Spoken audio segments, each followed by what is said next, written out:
السلام عليكم ورحمة الله. نهاية هدنة الحرب بين أمريكا وإيران. استعدوا للقادم يا دول العالم. هذه هي توقعات لأحدث ظهور لليلى عبد اللطيف. في البداية ما ننساش نعمل اشتراك في القناة ونفعل الجرس عشان يوصلنا كل التوقعات. وأهلا ومرحبا بكم معنا في أحدث حلقة لليلى عبد اللطيف، سيدة التوقعات عن المرحلة المقبلة، حيث تكشف معكم ومعنا أخطر ما قد تحمله الأيام القادمة من تطورات متسارعة ومفاجآت تغير موازين القوى في العالم. حيث تقول ليلى عبد اللطيف في بداية توقعاتها: أرى ما حدث من فشل في المفاوضات بين إيران وأمريكا لم يكن نهاية الطريق، بل هو بداية لمرحلة أولى من التصعيد الكبير، والذي يحمل معه الكثير من التوتر والقلق في المرحلة المقبلة. قالت ليلى عبد اللطيف أننا أمام مشهد يتجه نحو الأخطر في الأيام القادمة، خصوصا ما تبقى من فترة الهدنة، فهي لن تمر بهدوء كما يتوقع الناس أو كما يتوقع البعض. قالت: أرى أن هذه الأيام القليلة ستكون حاسمة ومليئة بالمفاجآت، نشهد خلالها تحركات غير متوقعة أو حتى خروقات مفاجئة تقلب الموازين. قالت عنها ليلى عبد اللطيف: أرى أن التهديد الأمريكي لن يبقى في إطار الكلام فقط، بل قد يتحول إلى خطوات فعلية على الأرض. قد نسمع إجراءات عسكرية أو حصار بحري من جديد في مناطق حساسة جدا. سنضع العالم أمام واقع جديد، ومضيق هرمز سيكون في قلب كل هذا الحدث. قالت: أرى أن أي اضطراب في مضيق هرمز سوف يؤدي إلى صدمة عالمية، خاصة في أسعار النفط التي قد تقفز إلى بشكل مسبوق لتصل إلى مستويات قياسية يقترب البرميل من $200. قالت في توقعاتها ليلى عبد اللطيف: أرى تحركات صامتة وقوية من الصين، حيث لن تقف مكتوفة الأيدي، بل قد تدخل المواجهة بشكل غير مباشر، خصوصا في مجال الدفاعات الجوية والتقنيات العسكرية المتطورة.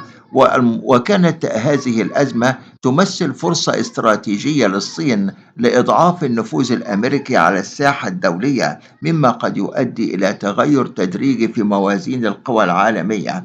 كما قالت ليلى عبد اللطيف: أرى المرحلة المقبلة تشهد تطورا واضحا في نوعية السلاح المستخدم. قد تظهر تقنيات جديدة تغير شكل المواجهة بالكامل، في مشهد يوحي بأن العالم يتجه نحو نمط مختلف من الصراع. أما إذا عادت المفاوضات من جديد، قالت ليلى عبد اللطيف: إنني أرى تغييرا كبيرا ومفاجئا في الوفد الأمريكي المفاوض، مع ظهور شخصيات جديدة تحمل توجهات مختلفة. وكان هناك صراعا داخليا في القرار الأمريكي ومحاولات لإعادة ترتيب الأوراق وتقييد بعض الصلاحيات. في المقابل، قالت: أرى أن إيران ستبقى متمسكة بموقفها بقوة، ولن تقدم تنازلات بسهولة، بل على العكس تماما تفاجئ العالم بخطوات سياسية أو عسكرية تعزز من موقفها وتؤكد أنها ترى نفسها في موقع القوة.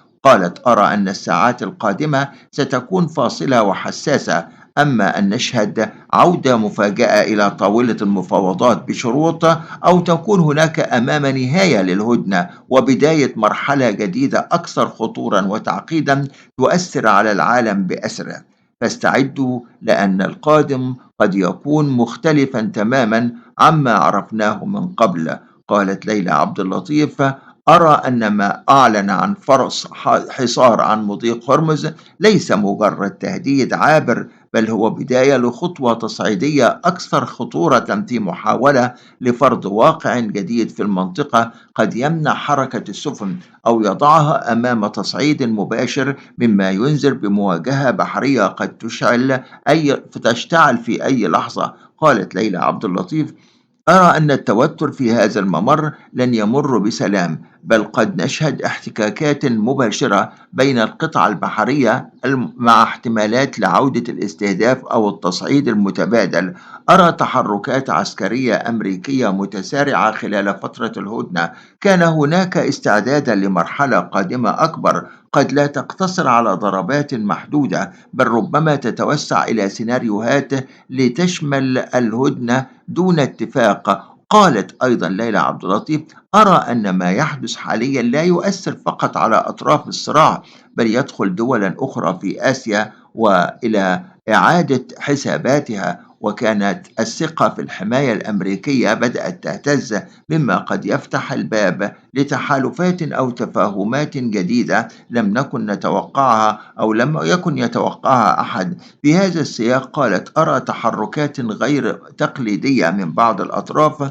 قد نشهد محاولات للتقارب أو اتفاقات مفاجئة، خاصة في مناطق حساسة، في مشهد يوحي بأن خريطة التحالفات العالمية بدأت تتغير بالفعل. قالت أيضا ليلى عبد اللطيف: أرى أن العالم يقف الآن أمام مرحلة مفصلية، حيث لن تبقى الأمور كما كانت، وقد تحمل الأيام القادمة مفاجآت كبرى تعيد رسم الموازين القوى العالمية وتضع الجميع أمام واقع جديد لم يكن في الحسبان. فاستعدوا لأن القادم قد يكون أخطر بكثير مما نتوقع. قالت أيضا من توقعاتها: أرى أن ما يحدث الآن لم يصل إلى ذروته، بل نحن في بداية مرحلة أخطر بكثير، وكانت الأيام القادمة تحمل معها مفاجآت متتالية قد تتصارع بشكل لا يتوقعه أحد.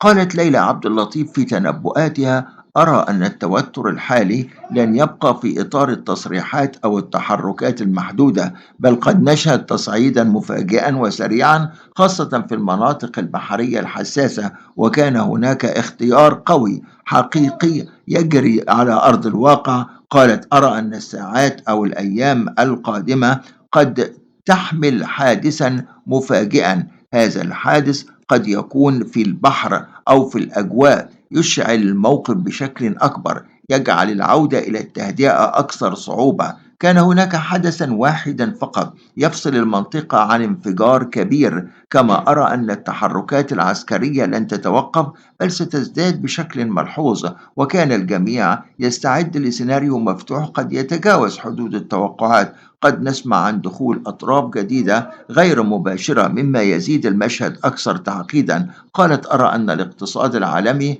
لن يكون بعيدا عن هذه الأحداث، بل سيتأثر بشكل واضح، خاصة في أسعار الطاقة، مع احتمالات لارتفاعات مفاجئة تضغط على الكثير من الدول وتخلق حالة من القلق في الأسواق العالمية.